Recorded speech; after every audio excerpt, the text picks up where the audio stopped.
Shabbat. Let us welcome our King with small prayer. పరిశుద్ధ యేసయ్యా, నీ యొక్క ఘనమైన నామం బట్టి నీకు కృతజ్ఞతాస్తుతులు చెల్లించుకుంటున్నాం తండ్రి. నీవు మాకు ఇచ్చిన యొక్క సమయాన్ని బట్టి నీకు కృతజ్ఞతాస్తుతులు చెల్లించుకుంటున్నాం.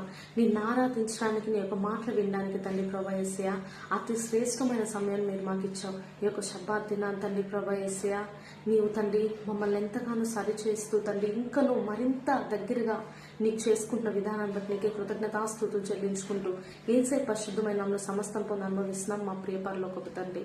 ఆమేన్. ప్రేమించదా యేసు రాజా, నిన్నే ప్రేమించదా, ప్రేమించదా యేసు రాజా, నిన్నే ప్రేమించదా, ప్రేమించదా, ప్రేమించదా, ప్రేమించదా, ప్రేమించదా, నా ప్రాణమున్నంత వరకు నీ మహిమలో చేరు వరకు ఆరాధించదా యేసు రాజా, నిన్నే ఆరాధించదా, ఆరాధించదా యేసు రాజా, నిన్నే ఆరాధించదా, ఆరాధించదా, ఆరాధించదా, ఆరాధించదా, ఆరాధించదా, నా ప్రాణమున్నంత వరకు నీ మహిమలో చేరు వరకు, నా ప్రాణమున్నంత వరకు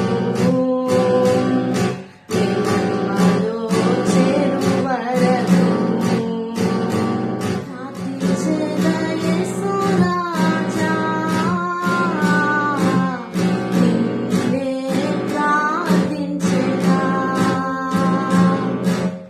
ప్రార్థించదా యేసు రాజా, నిన్నే ప్రార్థించదా,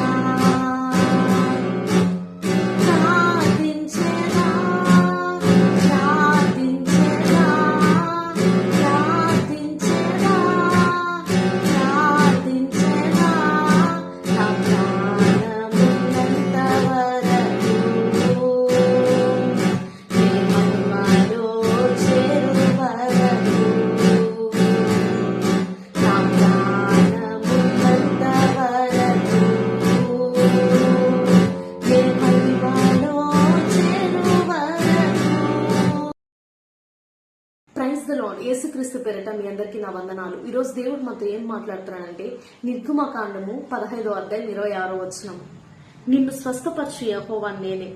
ఈ రోజు దేవుడు మనతో సెలవిస్తున్నాడు, నిన్ను స్వస్థపరచు యెహోవా నేనేనని. కాబట్టి ఈనాడు మనం దేవుని దగ్గరకు వచ్చి మన యొక్క స్వస్థతను మనం పొందుకుందాం. ఈనాడు మన యొక్క శరీరానుసారమైన స్వస్థత నిమిత్తం మన దేవుని దగ్గరకు వచ్చినప్పుడు ఏ విధంగా అయితే యేసయ్య మనం విశ్వసించినప్పుడు ఆ యొక్క స్వస్థత మనకు అనుగ్రహిస్తున్నాడో అదే విధంగా మన యొక్క ఆత్మ విషయమై కూడా మనం దేవుని దగ్గరికి వెళ్దాం. మన యొక్క ఆత్మను కూడా మనము ఆరోగ్యకరంగా ఉంచుకుందాం. ఎందుకంటే ఈ యొక్క ఆత్మకి నిత్యత్వమైన జీవితం ఉంది. ఈ యొక్క ఆత్మని మనము యేసయ్య దగ్గరికి వెళ్లే విధంగానే మనల్ని మనం సిద్ధపరచుకుంటూ ఉండాలి. ఆ యొక్క సిద్ధపరచుకుంటున్న విధానంలో మన యొక్క ఆత్మ ఎన్నోసార్లు అనారోగ్యానికి గురవుతూ ఉంటుంది. మనం బలహీనులుగా నిలబడిపోతూ ఉంటాం. మనము మన యొక్క బలహీనతలు జయించలేక మనం నిలబడుతుంటాం. కానీ ఒక విషయం మనం గుర్తుంచుకోవాలి, ఈ యొక్క సందర్భంలో నిన్ను స్వస్థపరిచే యెహోవా నీకున్నాడనే విషయాన్ని మనం గమనించి ఆ యొక్క బలహీనతలు తీసుకెళ్లి మనం దేవుని దగ్గర పెట్టినప్పుడు ఆయన మనం స్వస్థపరిచి మన యొక్క ఆత్మని నిత్య జీవ రాజ్యానికి సిద్ధపరుస్తాడు. కాబట్టి మన యొక్క ఆత్మ విషయమే మనం దేవుని దగ్గర పోరాడడం మనం నేర్చుకుందాం. మన యొక్క ఆత్మను మనం స్వస్థపరుచుకుందాం. ఎందుకంటే మన యొక్క ఆత్మ దేవునితో యుగ యుగాలు ఆయనతో నివసించాలి. ఆ విధంగా మన యొక్క ఆత్మను మనం సిద్ధపరచుకోవాలి. తప్పిపోయిన కుమారుని మనం చూసినట్లయితే తండ్రి దగ్గర నుంచి తన వాటా అంతా తీసుకెళ్లిపోయి ఎట్లా పడితే అట్లా ఖర్చు పెట్టేసి మళ్ళీ తండ్రి దగ్గరికి తన యొక్క తప్పును తెలుసుకొని వచ్చినప్పుడు తండ్రి అంగీకరించి మళ్ళీ ఆ యొక్క కుమారుడి స్థానాన్ని ఆ యొక్క బిడ్డకి ఇవ్వడం జరిగింది. కాబట్టి మన యొక్క జీవితంలో కూడా మనం అయ్యో నా బలహీనతలు ఇన్నున్నాయే, నా బలహీనతలతో నేను దేవుని దగ్గరికి ఎలా వెళ్ళగలుగుతాను అని అదే విధంగా అడ్డు మనకు కనిపిస్తున్నట్లయితే ఈనాడు మనం ఒక విషయాన్ని మనం గుర్తిద్దాం.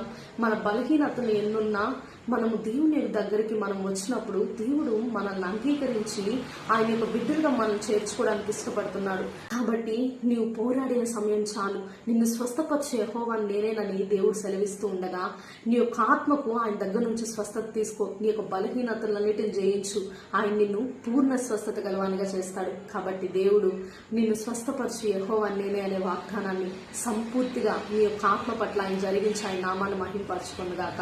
ఆమేన్. నిన్ను మాత్రమే నమ్మానయ్యా, నీవు మాత్రమే నా ధైర్యం యేసయ్యా, నీ బాహుబలమే నడిపించును, నా స్థితులన్నిటినీ సరిచేయును, కృప చూపువాడవయ్యా నీ పిల్లలకు, కృప చూపువాడవయ్యా, కృప చూపువాడవయ్యా నీ పిల్లలకు, కృప చూపువాడవయ్యా, కృప చూపువాడవయ్యా నీ పిల్లలకు, కృప చూపువాడవయ్యా, సమకూర్చువాడవయ్యా నీ పిల్లలకు, సమకూర్చువా